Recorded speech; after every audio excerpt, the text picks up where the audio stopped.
Hey guys, it's Wahima, but just call me Wah. Melanated! Welcome to another episode of my review of Married at First Sight. This is season 8, episode 10, D-Day Comes Early. Let's jump right into this episode. So in this episode, the couples have had their month anniversary and they are just coming off of having all of the celebratory times that they had with each other for said anniversary. And we start out with some of the couples doing a little vlogging. It's not that interesting. The one that is the most interesting is Kate.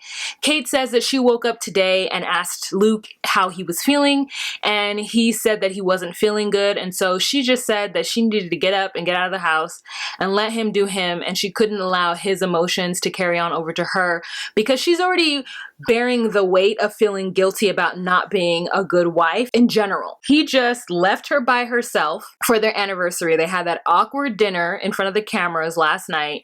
And this morning, I think she's just determined to have a good day. And if he's not feeling well, then that's on him. She has done enough feeling bad for the both of them that I think she's just trying to lift her own spirits and do it within herself. And I agree with that. But from here on out, let's go on couple by couple. Let's first start out with AJ and Stephanie.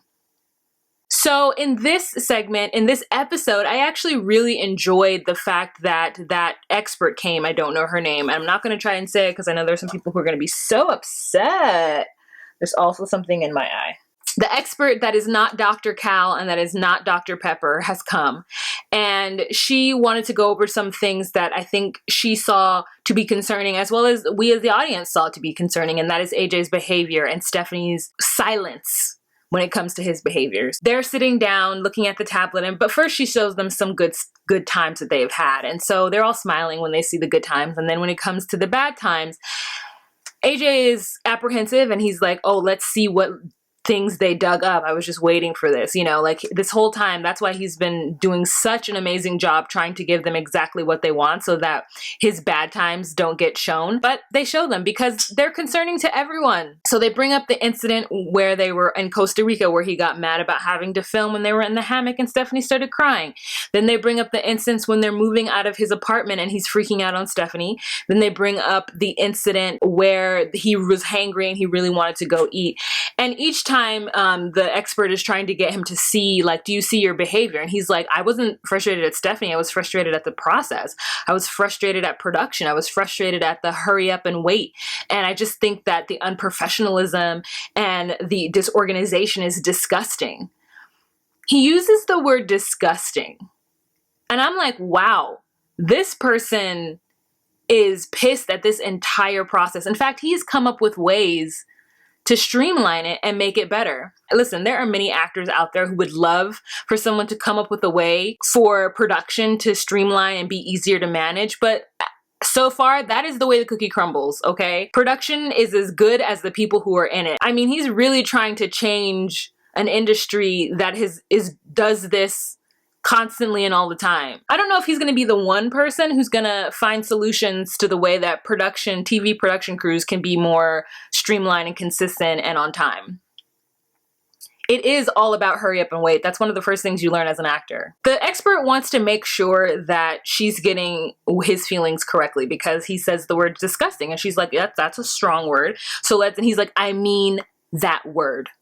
She's like, okay, well, I just want to talk about because they always have us doing something and he just keeps stepping over her. Stephanie's sitting there. She has her hand on his knee. And I think she wants to squeeze him and be like, dude, just let the woman speak and then you can speak. And then she speaks and then you speak. It's like, I feel like AJ is one of those people who either his emotions or his feelings weren't paid attention to when he was younger, or he wasn't allowed to express it, or maybe people dismissed his feelings. And so now as an adult, he is going to make sure that everyone hears what he needs to say in the moment that he needs to say it. And if he doesn't say it, he feels like a volcano that's about to erupt. And the reason why I think that that's what it is because that's how I feel a lot of the times. I see a lot of my behavior. I mean, I never interrupt people. I always let people speak. I sometimes suffer with have an issue with being able to not hold my tongue to a later date. I just want to tell people about themselves. get off my chest and keep it moving. But I've learned as I've gotten older that you can't do stuff like that, not everything is worth you getting angry about. And you can be frustrated about something and not even tell the people, because later down the line, you might want something or need to work with people, and you acted poorly and now they remember that and don't want to work with you. People don't want to work with that personality. You have to be amiable, you have to be malleable, you have to kind of go with the flow. If things are bothering you, you need to think of an appropriate time to say stuff. And I guess his appropriate time was to like call out production in front of the expert, who can't do anything about it because she is in the exact same position that AJ is, except for she's been with the show longer. But like, I'm sure production makes her hurry up and wait too. Stephanie's uncomfortable and the expert sees that, and she tries to get Stephanie to voice how she's feeling, but Stephanie won't. I'm not sure what it is. All she keeps doing is nodding her head when the expert says something that she agrees with, as opposed to just turning to AJ and saying, hey, like, yes, when you did that, that made me uncomfortable because I couldn't understand why you just didn't chill. And the expert says, you know what? Maybe what you can do is just voice your frustration about what you're actually frustrated about to Stephanie so she knows it's not about her. And then AJ says something smart ass like, oh, so you want me to tell her that I'm not frustrated with her even though she knows I'm not frustrated with her? And the expert's like, yeah, it's a verbal confirmation that you are not upset with her. And that's something I do too. Like when I'm frustrated, like I will turn to whoever I'm with. I'm like, I'm not frustrated with you. I'm frustrated with the situation. I'm frustrated right now. So I'm really sorry if I'm being crazy. And then they know that I'm frustrated and that it's not directed to them. It's just one of the things you have to do as an adult who's learning to manage their emotions in public. So later on, AJ displays that behavior again when he's driving Stephanie to the airport because she needs to go away for business. And she says that when she gets back from this business trip, she will have this conversation with him. And they do. And it's weird because she doesn't actually say it directly to him. I don't know if she said it to him back at the house when the cameras weren't there. But when the cameras were there, it's like she was trying to tell him that there is going to be a time where he's going to need to shut down and let her speak. And, but right now he's doing a great job. It was just weird what she said. I mean, I tried to play it back a couple times to like figure out what she was trying to say. And I think what she was trying to do is basically tell him that he needs to get his emotions together and learn how to control himself, but she's going to still be there and support him. She just needs him in the moment to manage himself. And he says, every time I feel myself getting like that, I will think about you first and foremost. And she's like, thank you. You're doing a great job. I really love you. Like she always compliments him and basically, you know, validates him and tells him that he's doing a good job and that she likes him and all this stuff. She's very like nurturing in that case, in that way. And I do like that about Stephanie. It's just so interesting that she's there to protect him. That's what I'm getting. I feel like she is in full-on wife mode, that she's not going to argue with him in front of people. She's not going to have an opposite opinion than him in front of people. Like if she does, she just won't say anything. And I think that if somebody were to directly ask her, she would be very diplomatic in it because she doesn't want to appear to not be on AJ's side. And that's actually kind of nice in a partner. So I just hope that she's communicating with him behind the scenes. Okay, so the next couple that we're going to talk about is Will and Jasmine. So we begin their segment, or we begin with them, with Jasmine doing a vlog saying that she's forgiven Will from the day before with calling her a 6.8, and she understands where he's coming from, but in a couple of weeks, like, he's gonna have to up that number up to a 9. Still, in my opinion, not understanding that that is his opinion and his interpretation of what she's doing in the relationship, not her wanting him to say what she wants him to say or what she thinks she's doing. There is no way Jasmine is at a 9. There's absolutely no way. Like, I mean, I know Will might bother her, but her reaction to him to me is annoying. And so like, I would be like, you're not a 9. But let me give you examples. So they go bowling. And they're having a good time, and Jasmine says that Will has a lot of energy and they're very playful, and Will says that he really likes that about Jasmine, is that they're very playful. They talk to each other like, ooh, I'm gonna beat you up, no, I'm gonna get you, because they're very competitive with each other and it's very fun for them. And I thought, okay, this is going well. This is going well. It still seems like they're like friends, and it still feels that any one of them can say something wrong and the other person would get upset. Like, it feels playful, but it doesn't feel like play. It doesn't feel like play. Like, it feels like tentative play. Just one play, you know? Not play. And so they sit down to eat, and they ask each other about their 5-year plan. And actually Jasmine asks Will about his 5-year plan. And he says that one, he's looking to get more properties to have a second line of income for like helping with the family and having kids and whatnot. And then 2, he's also looking to becoming a coach. Eventually his passion is to be a coach and help kids. And she's like, a coach? And immediately like thinking about how that's not going to fit into her plans. And he's like, yeah, I want to start off with it part-time, but then eventually I would like to become full-time at it. And she's like, coaches don't make any money. And he's like, yes, they do. Basketball coaches make like $1 million a year. And she's like, well, are you trying to be like a Division I, like college basketball coach? And he's just like, yeah, eventually. And she's just like, oh, well, I mean, it doesn't seem like there's any money in that.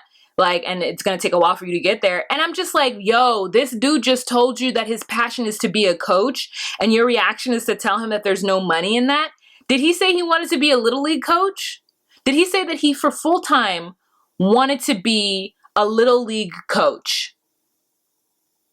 Is she crazy?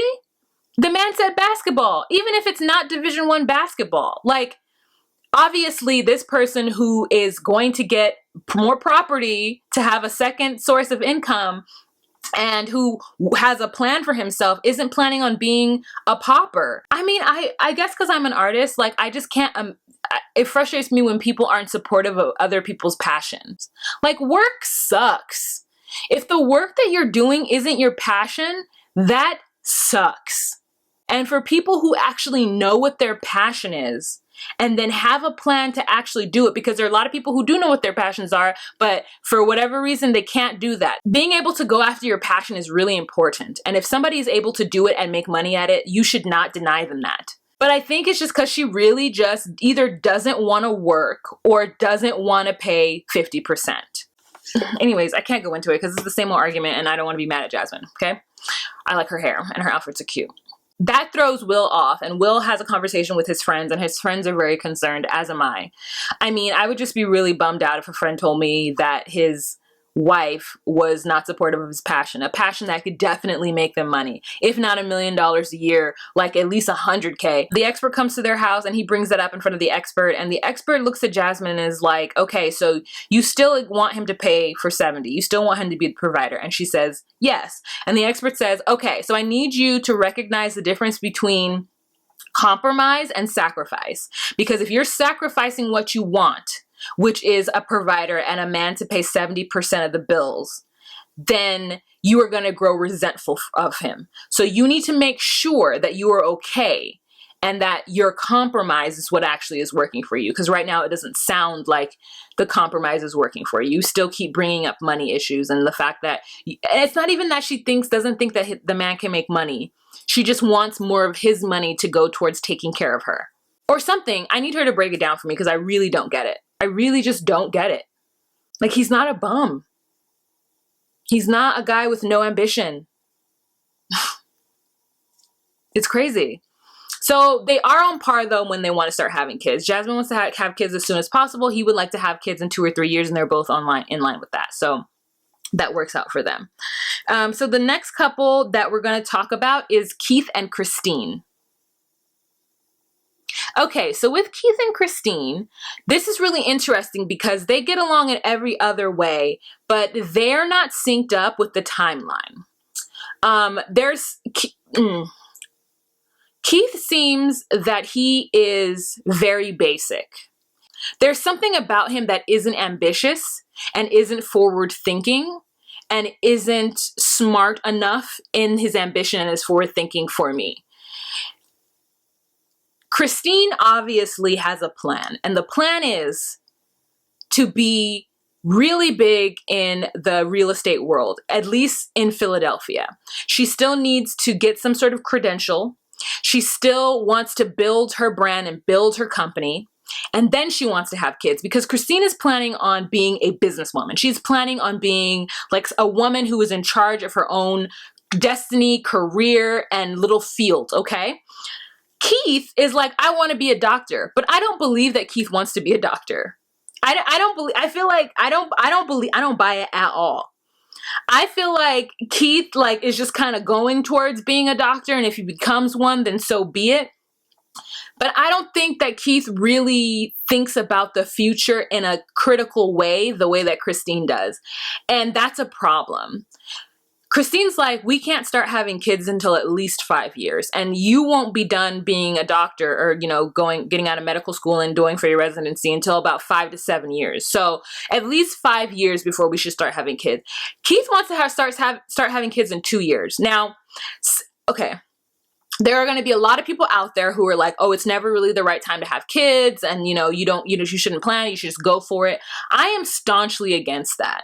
I don't think that there is a one perfect right time to have kids, but I absolutely think that there is a better time to have kids. And the time that you should, if it happens and you roll with the punches, but you shouldn't plan to have kids while one person is trying to build their career and the other person is in medical school. If that happens and that's your life, fine. If that's how you want to manage those next couple years and be stressed the fuck out, then you are absolutely allowed to do that with no judgment from me. However, Wahid Molino and Christine Killingsworth do not want to be stressed out and worried about a baby and the well-being of a child while we are in school trying to get out of debt, trying to build our career, trying to do these things, because we are the ones that are going to be having to take care of the kid. We're going to have to have the baby. If breastfeed the baby. We're the ones that are going to have to do all the bulk of that work. So unless Keith is planning on figuring out, I don't know if his grandmother is going to come and be that baby's nanny, but it's not happening until things are kind of settled. Like, not when both people are like still in the educational part of their career. Like, no. And he's like, oh, I don't have any say in this marriage. No, because you don't have any goals or plans. So no, you don't have any say.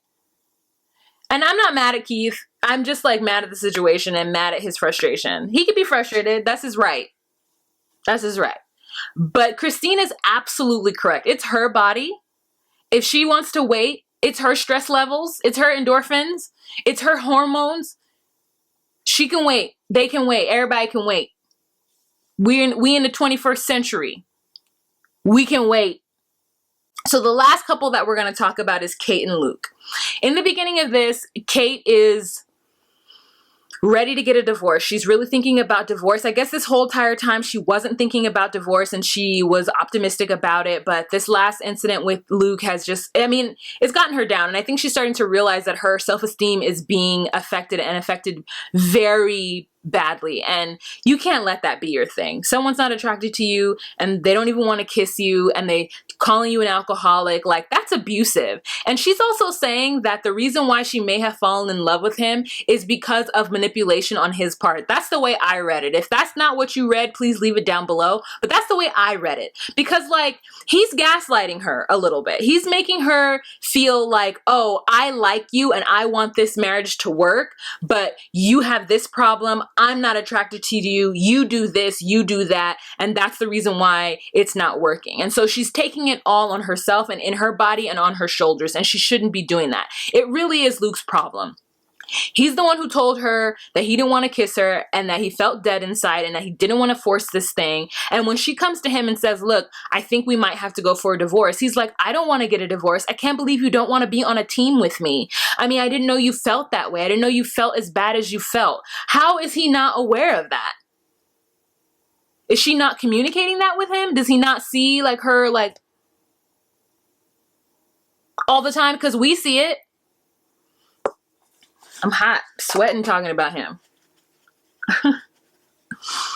So it feels manipulative. It feels like Luke doesn't want to lose on this show. He doesn't want to come out looking like the bad guy. He's fighting against his natural nature of however he's feeling, but he's not fighting hard enough or doing a good job or in tune with himself enough to really understand what he's actually doing and saying. So he then says he doesn't want to get married and he's looking all sad and like whatever. She's talked to her homegirl about it. The homegirl's just got out of a 9-year relationship. Is like, girl, don't waste your time being in a relationship that isn't working. Take it from me. I wasted 9 years, sis. That's not what her friend sounds like, but that's me talking to Kate as her friend, okay? And so Kate kind of backpedals a little bit. She calls the expert and they have the conversation. I'm like, Kate, no, you need to get out of this because Luke is manipulating. He makes it seem like it's all your fault. You can't be in a relationship with somebody who makes you feel like everything that's wrong with your relationship is all your fault. No, don't do it, sis. Don't do it to yourself. He's like, I'm shocked. I didn't know you felt that way. Yet he wasn't even there for their anniversary. So he obviously knows something up. He obviously doesn't want to be around her, but he's shocked that she feels that way. He's shocked. I just can't. And then he's like, oh, well, what I said to you in the first week has now got you so consumed and upset, and I wish that you would just let that go. I didn't mean it. I'm sorry. Let that go. And she's like, but you haven't done anything since then to make me believe that that's not true. You are not attracted to me. And he's like, well, I guess what I can do then is just tell you when you do things that are attractive. And she's like, yeah, thanks. That'd be great. When I do something that you do like, where you do find me attractive, you could just let me know that. That would help us. So next episode, it looks like there's a surprise that AJ can't necessarily handle, and he drinks a little bit too much, and Luke has a lot to say about it. Girl, as we know, Luke has a lot to say about AJ all the time. Not a lot to say about his wife and his relationship with her, but so much to say about AJ, girl. So it looks like it's going to be a good episode. All right, you guys, so thank you so much for watching this video. Please don't forget to give it a thumbs up and share it with any of your friends who might watch Married at First Sight. Leave your comments down below. Let's have a kiki and a conversation in the comment section. And remember to be you, be true, and find your place. Bye.